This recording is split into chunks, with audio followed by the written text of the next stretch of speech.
కొరింథీయులకు రాసినటువంటి మొదటి పత్రిక 2వ అధ్యాయం 9వ వచనం, ఇందును గూర్చి దేవుడు తనను ప్రేమించు వారి కొరకు ఏవి సిద్ధపరిచినో అవి కంటికి కనబడలేదు, చెవికి వినబడలేదు, మనుష్య హృదయమునకు గోచరము కాలేదు అని వ్రాయబడి ఉన్నది. స్తోత్రం దేవస్థానోన్నతుడా. ఈ సమయంలో ఈ యొక్క వాక్యం ధ్యానిస్తూ ఉండగా ప్రతి వారికి వినగల చెవి, గ్రహించగల హృదయం అనుగ్రహించమని, విత్తబడిసిన వాక్యం వ్యర్థం కాకుండా ప్రతి హృదయం నాటబడి 30, 60, 100 1000గా ఫలింపచేయమని నజరేయుడైన యేసుక్రీస్తు నామములో ప్రార్థించి నమ్మి పొందుకుని ఉన్నామా పరమ తండ్రి. ఆమేన్. హల్లెలూయా. నా ప్రియమైనటువంటి సహోదరి స్నేహితులారా, చాలా అద్భుతమైనటువంటి విషయాలు మనం ధ్యానం చేసుకుంటూ వస్తూ ఉన్నాం.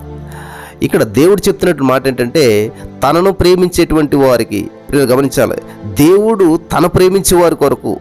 ఇక్కడ రోమా 8:28లోకి ఇక్కడికి మనకున్నటువంటి ఆ యొక్క వేరియేషన్ మనం చూడాలన్నమాట.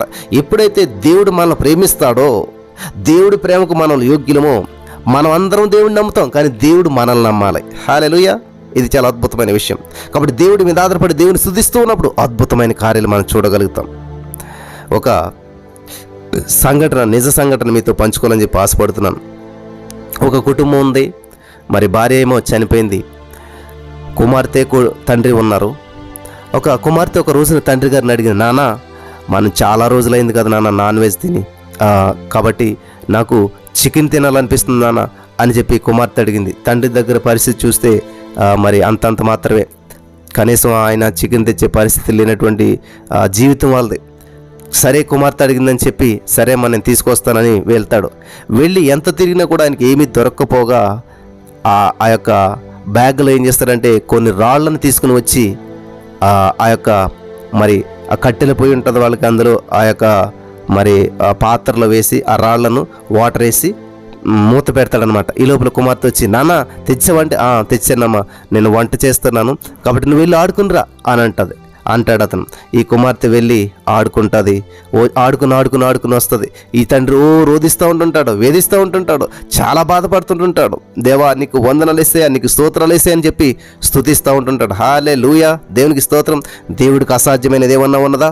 మరి దేవుడు ప్రార్థన చేస్తూ ఉన్నప్పుడు, స్తుతిస్తూ ఉన్నప్పుడు రాళ్లను మాంసంగా మార్చగలుగుతాడు కదా, ఖచ్చితంగా మార్చగలుగుతాడు. దేవుడికి అసాధ్యమైనది ఏమీ లేదు.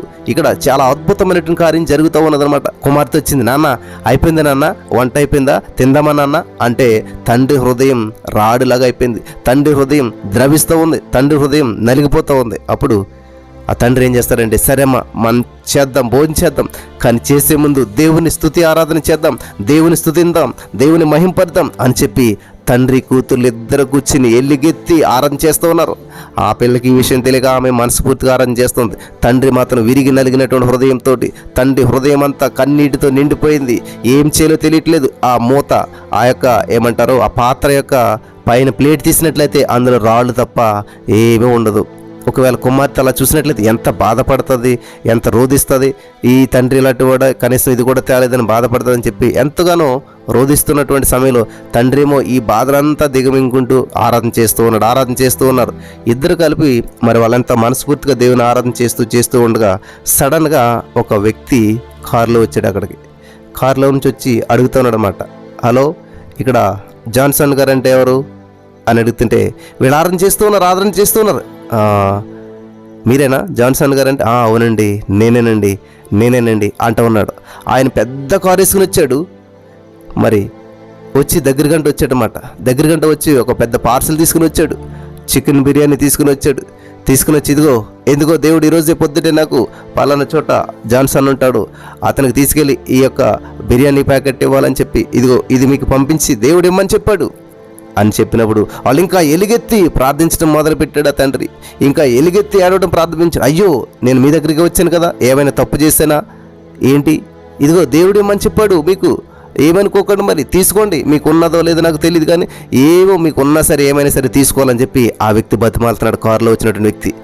ఈయన, దేవా మా ప్రార్థన ఆలకించినందుకు వందనాలు, నువ్వు ఉన్నవాడు సజీవుడు అని చెప్పి తండ్రి ఎలుగెత్తి ఆడటం ప్రారంభించాడంట. హల్లెలూయా. ఆ బిర్యానీ ప్యాకెట్ తీసుకుంటూ ఉండగానే ఆ వ్యక్తి జోబులోంచి డబ్బులు కట్టలు, చాలా డబ్బులు తీసి, ఇవి కూడా దేవుడు మీకు ఇమ్మన్నాడు అని చెప్పి ఆ యొక్క సమృద్ధి అయినటువంటి ఆ యొక్క చికెన్ బిర్యానీ, మరి చాలా అమౌంట్లో ఆ డబ్బు ఇచ్చి వెళ్ళిపోవటం జరిగిందంట. హల్లెలూయా, దేవునికి స్తోత్రం. ఇది కథ చెప్పానని మీరు అనుకుంటే మోసపోతారు. ఇది ఆల్రెడీ యూట్యూబ్, ఫేస్బుక్ ఎక్కడ చూసినా కూడా మీరు ఇది ఒక షార్ట్ ఫిలింగా వచ్చింది. ఆల్రెడీ నేను దీన్ని మరి పంపించాను, మీరు చాలామంది చూస్తూ ఉంటారు. ఇదంతా కూడా షార్ట్ ఫిలిం కూడా తీశారు. ఇదంతా కూడా నిజంగా జరిగినటువంటి సంఘటన అనమాట. వాళ్ళు ఆ విధంగా అక్కడ మనకి ఆ యొక్క స్టవ్ మీద పెట్టి, స్టవ్ కాదు కట్టెల పొయ్యి మీద పెట్టి, ఆ తండ్రి అందులో కొంచెం వాటర్ వేసి అందులో కేవలం రాళ్ళు మాత్రం వేసి వంటను ప్రారంభించాడు. పిల్లలు గమనించాలి, అవి రాళ్ళు మాత్రమే వంట చేస్తూ ఉన్నప్పుడు.